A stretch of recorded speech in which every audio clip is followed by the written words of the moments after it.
Hey, it's Laura. So I'm here with some more parenting tips from the classes that I've been taking, Loving Your Kids on Purpose with Danny Silk and Love and Logic. And I realize I've been giving a lot of tips for older kids because my kids are 4, 5, and 7. So I wanted to give something for the much younger kids. And I am 20 weeks pregnant and I'm going to be starting from scratch raising this next baby boy with these parenting tips from the get-go. So as I do that, you guys will be able to kind of watch the journey with that, with when he gets old enough for some of these tactics. But here's one for something that I've learned that is for the kids that are just super little. You're not able to converse with them yet. They don't have that reasoning skill yet in their brains. So it's just referred to as the uh-oh song in Love and Logic. So you have a child who is maybe toddling around or 12 months old, something like that, and they are reaching out and touching something that they're not supposed to touch. Maybe there's a cup of water sitting on the coffee table that you don't want them touching because inevitably they're gonna tip it over, right? So your child reaches for it and you sing, uh-oh, and they're gonna look at you because they know you're communicating something. In the beginning, they won't know the process, but what you'll do is, you'll say, uh-oh, and you can say that's a no.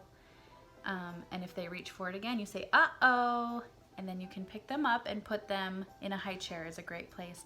And you just say, okay, we'll see you when you're sweet. And it does not need to be a long time. They are so young, a very short amount of time. You can say, okay, are you ready? Are you ready to be sweet? You can take them out. When you do this, so the 12-month-old is going to look different than when you do it with an 18-month-old. 18-month-olds are going to know full well what you're saying to them and what going to the high chair means. And just feel it out with your kid. Some kids will be ready for it at 12 months, some won't. But know that they are usually smarter than we give them credit for at that age. They can figure out cause and effect very easily. But anyway, you take them out of the high chair, give them an opportunity to go near the glass of water or whatever it is that you guys are working on right now. If they reach for it again, you say, uh-oh. Pick them up, put them in their high chair. See you when you're sweet. The reason that they say to sing it is because it's hard to be angry when you're singing.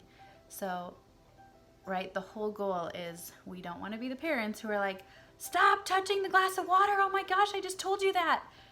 We want to be able to cut all of that out. Plus, this little baby is learning. They don't know what's going on. It's our job to teach them. So, uh-oh, put them in the high chair. See you when you're sweet. Take them out a short while later. Give them an opportunity to be near the object they're not supposed to be touching or be near the child that maybe they hit. That's another really good time is maybe you have a young one who is in a hitting phase, which is very, very normal. And not even when they're angry, but they'll just hit someone at a play date or something. And it's okay to say, uh-oh, pick them up, put them in a high chair, and we'll say, we'll see you when you're sweet. What will happen is very soon, when they do something, let's say you're at a friend's house that doesn't have any kids and it's not childproof, and they go to touch something breakable. All you'll have to say is, uh-oh, as they're reaching, and they'll know, all right, I can't touch that. It will trigger that, like, I know what that means. That means this is a no touch. It will literally be a shortcut in their brain for you to say, oh, honey, we don't touch that. We're at so-and-so's house, that could break. You don't have to go into all that. You say, uh-oh. Your kid will, if you are consistent with it enough, pull their hand away and go find something else to do in most cases. The other thing that is really helpful to do is distraction at that age because they don't have those super developed decision-making skills. So you could say, like, let's say your kid is walking around with this and you see them holding something and you're like, oh, that's gonna be a no touch. And hold your hand out and you say, but this is gonna be a yes, and you hand them a toy or you hand them a doll, something that you're okay with them playing. This is a no, but this is a yes. And so all of a sudden they have a new thing, decreases the chances of them being like, hey, you just took away my cool prize that I found. So try those two out, super young kids, let me know how it works.